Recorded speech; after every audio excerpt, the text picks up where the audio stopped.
Hi, welcome to this session on Axial Flow Compressor.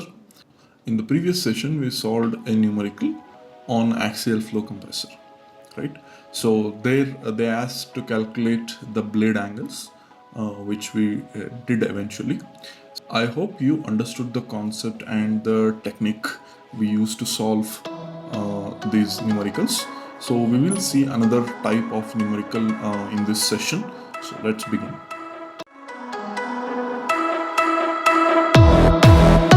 So here is another interesting numerical.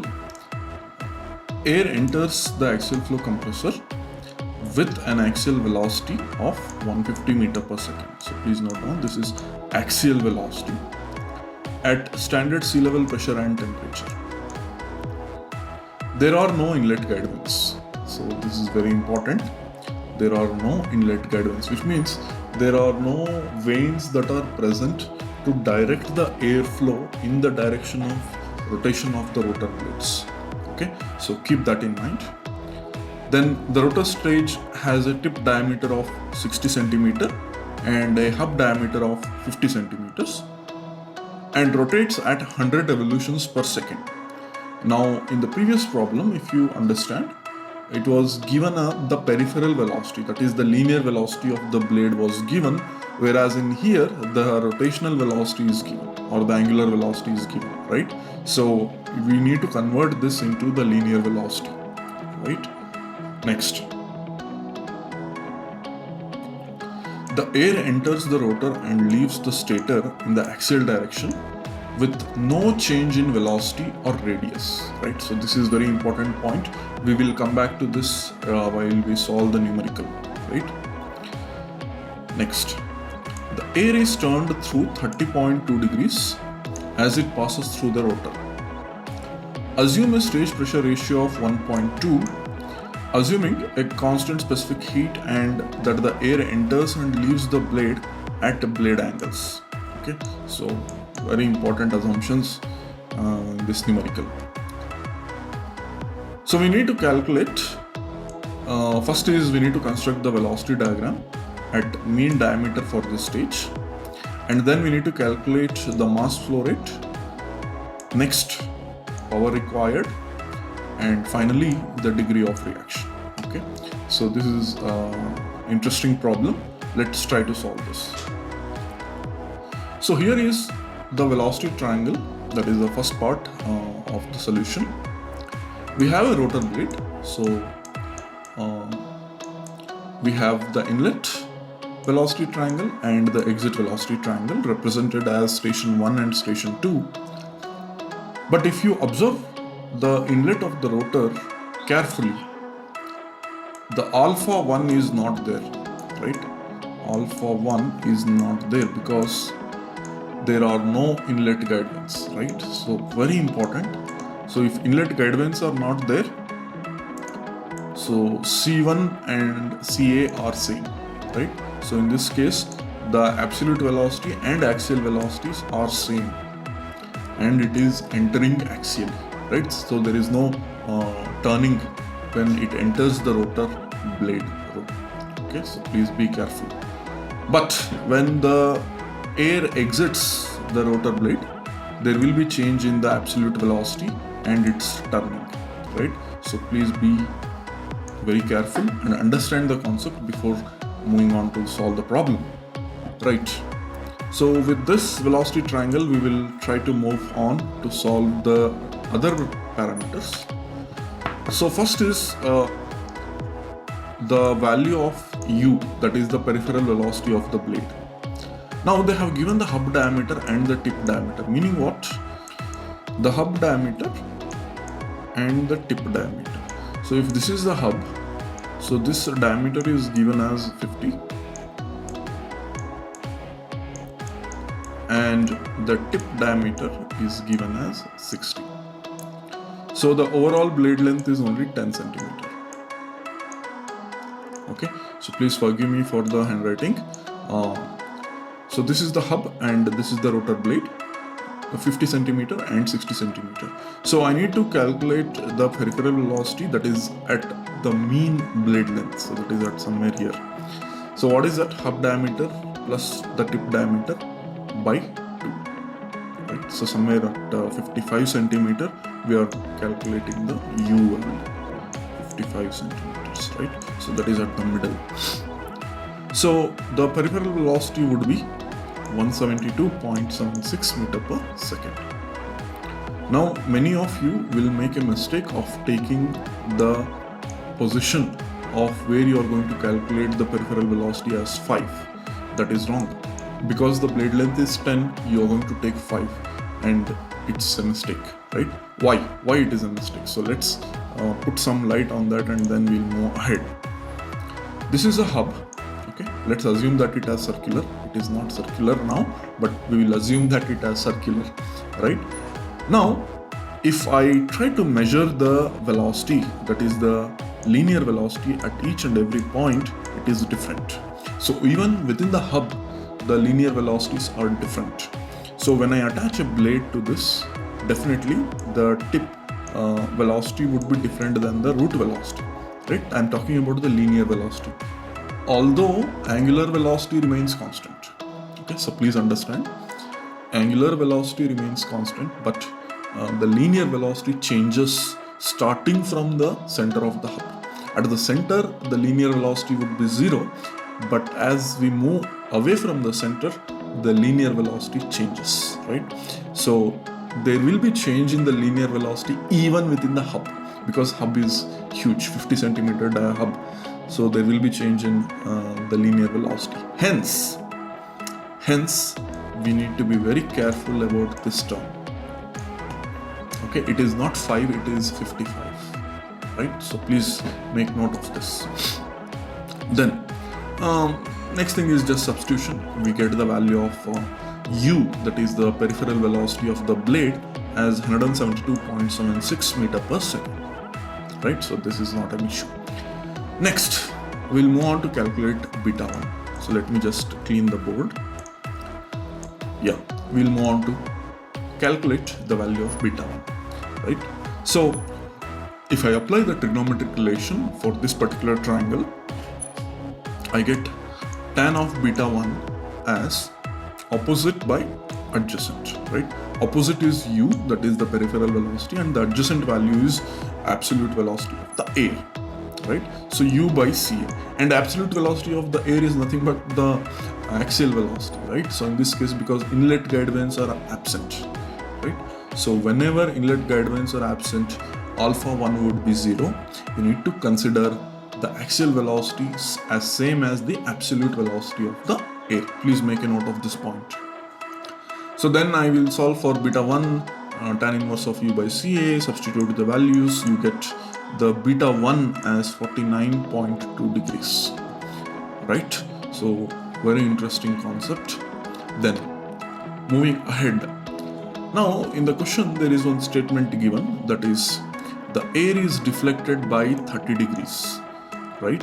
So initially the air is entering at axially, right, which is same as the axial velocity, but the moment it passes through the rotor, there will be a deflection of 30 degrees. So what do you mean by 30 degrees? So beta 1 minus 30 is nothing but the beta 2. That is how much the air is deflected, right? So because we are talking about the relative velocity, it is not only the velocity of the air.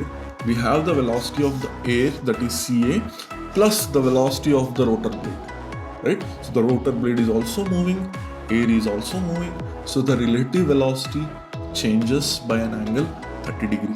Right? This is very important concept. And then if I subtract this, I get 19, which is nothing but the beta 2, right? The blade angle at the rotor exit. Please make note of all these points. Next, so now we need to calculate the value of WT2. So that is the swirl velocity at the rotor exit, right? So again, the reason is finally I need a value of air angle, right, at the exit. So in order to do that, I just substitute the value here, that is WT is nothing but CA tan beta 2. So that value I know, WT, Then I substitute the value in here. So in this case, it is very interesting. U is equal to WT2 plus CT2, right? So this is a vector sum. Please do not confuse this with the algebraic sum, right? So this is vector sum. The vectorial sum of the tangential component of relative velocity and the tangential component of the axial velocity is nothing but the peripheral velocity of the blade. So please note this down. Now I'm going to apply the tan for alpha 2, that is tan alpha 2 is nothing but opposite, that is CT2 by CA2, right? So in this case CT2 I am going to replace it with U minus WT2, right? So from this equation CT2 I can solve it as U minus WT2. So very simple equations. Please note down the points which are not present in the slides, right? Alright, so then if I substitute the values, that is U, WT and CA, I'm going to get the value of tan alpha 2 and finally the value of alpha 2 as 38.92 degrees. So this is the method of calculating the blade angle and air angle, right? So we will start with the basic equation. We will try to see if it is related to the air or blade angles, and then we will move on to solve for blade angles and air angles, right? Moving. So next, they have given the air enters. Let me just go through the question. Yeah. See, the air enters at standard sea level pressure and temperature. So this is a very important statement. So then we need to assume that the standard sea level temperature is 288 Kelvin or 15 degrees Celsius, right? So that is the standard sea level temperature. Now with this, I am going to calculate the static temperature at the exit, and by using the adiabatic relationship between temperature and pressure, I am going to calculate the static temperature at the exit of the rotor. Right, so please understand where to use adiabatic relationship and where to use static and stagnation conversion, right? So in the given data, stagnation temperature is assumed to be the standard sea level temperature, and now this we need to convert it into the static temperature. Okay, that is done at the inlet. Now moving on to the outlet at the exit of the rotor. So here I am going to use the adiabatic relationship between temperature and pressure because the pressure ratio is already given. So using that, I am going to calculate the temperature at the exit of the rotor. So I get it as 291.6 Kelvin. Similarly, the value of pressure and density. Okay, so now why I need to calculate the value of pressure and density? So very soon you will come to know that finally I need mass flow rate, right? So why do I need mass flow rate? Because we need to calculate the work input. Why do we need to calculate the work input? Because in the question we need to calculate the power, right? So it's all interrelated. So please concentrate on this particular method. Finally, we calculate the mass flow rate, which is rho, A and V. So rho is nothing but the density at the rotor exit, and V is the axial velocity, and area is pi by 4 tip minus hub square, right? So this is very interesting equation for mass flow rate when the air is flowing in a passage. So let's assume that there is a hub and air is passing through here. So how to calculate the mass flow rate? Let's assume that d1 is the diameter of the inner passage and d2 is the diameter of the outer envelope. So the mass flow rate of the air here is given by pi by 4 d1 d2 square minus d1 square, right? So that is the net cross sectional area at which the air is flowing, right? So let's substitute the values. Let me clean the board first. Substitute all the values. So we know the tip diameter, hub diameter, axial velocity and density we just now calculated. So we get the mass flow rate as 18.83 kg per second, right? Next, we will use this mass flow rate to calculate the power. So power is nothing but work multiplied by the mass flow rate, correct? So please understand the unit of power is watt or joules, right? Joules per second, right? So when it is joules per second, the unit of work is joule and the rate of work done is nothing but the power. So in this case, it is the specific work multiplied by the kilojoule, that is the mass flow rate, kg per second.